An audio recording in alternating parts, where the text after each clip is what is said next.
Hannah, next question, please. Representing the College Republicans is Hannah Wiegand with a question. Yes, now we touched on this at the beginning of the forum, but I'm here to bring it up again.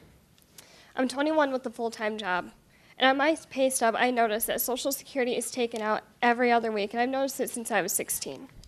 What will you do to ensure that I will see that Social Security along with my generation in the future? And if privatization is the answer, which it very well could be, will there be an opt-out option for that? All right. This goes to Mr. Johnson. This goes to Mr. Johnson. Yep. Yeah. Social Security is an important program. It has been there for Americans since in good times and bad, through wars, through recessions, through stock market crashes. We need to make sure that that promise is kept. We don't keep that promise by sending it off to Wall Street. Think about for a moment what would happen to Social Security had it had been there in 2008 and 2009 through the Great Recession. We'd be in some very different tough times. Now, but that's not to say, though, that we don't have an obligation to make sure that it's there for your generation and the next generation. To do that, we can make sure that it's solvent for the next 50 years by lifting the cap, making sure that every person who receives Social Security benefits is paying into the system. Currently, somebody making $250,000 a year does not pay into Social Security after the $118,000 threshold. We need to make sure that everyone who's receiving benefits is paying into it to make sure it's fair, make sure that it's being protected and solvent. In fact, my opponent even said that in Hancock, that he supported lifting the cap off, but still wants to send it to Wall Street. Why? Because there are millions and billions of dollars in fees at stake here for stockbrokers and for banks. I disagree with that approach. We need to make sure it's solvent and make sure that that promise is kept and not sent to Wall Street. Thank you. Okay. General Bergman, Okay. preserving Social Security. Yeah, I'm going to give up trying to get the Wall Street out of Lon's vocabulary because I guess it's just stuck there. The tape must be going around. The point is, how many people in this room, I'm sure there are a few, have a defined benefit pension? How many people in this room have a defined contribution plan, your 401k?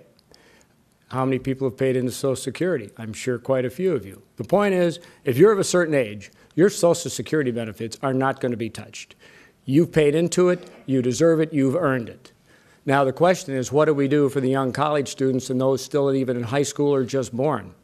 We need to ensure that Social Security is reformed so that those who invested in it, the individuals who paid in it, have a range of investment choices that are theirs to choose, to maintain the risk appropriate that they want to for their age. Younger people tend to take more risk. Older people tend to be more conservative. Wouldn't it be great if today we could get like a 4% passbook savings rate? How many people would jump into that? We need to get the government together, the Congress, to reform the Social Security system so that it's going to be there for our grandchildren. Again, my opening comments were, I'm running because I'm concerned about what our grandchildren are being left in this world. Mr. Johnson, comment or rebuttal, please. Once again, we're seeing where a big difference between Jack Bergman and me. Jack wants to take what you've paid into, what you've worked a lifetime for to earn, and wants to take it and send it off to Wall Street and allow a middleman to profit. I believe that privatization won't work. I believe that we have an obligation to make sure that Social Security remains solvent. There is a path to that. We can make sure that it's good for extend its life by 50 years by lifting that cap and making sure that those who receive benefits are paying into it. But again, it's a big difference between Jack Bergman and I. I don't believe in sending it off to Wall Street. Do I get one rebuttal on that? Yes, General Good, Bergman. because I've had a 401k for, 25, 30 years.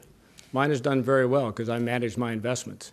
I controlled it. I put the money into it myself, and I watched it, and I moved it around, and we're okay. We're okay.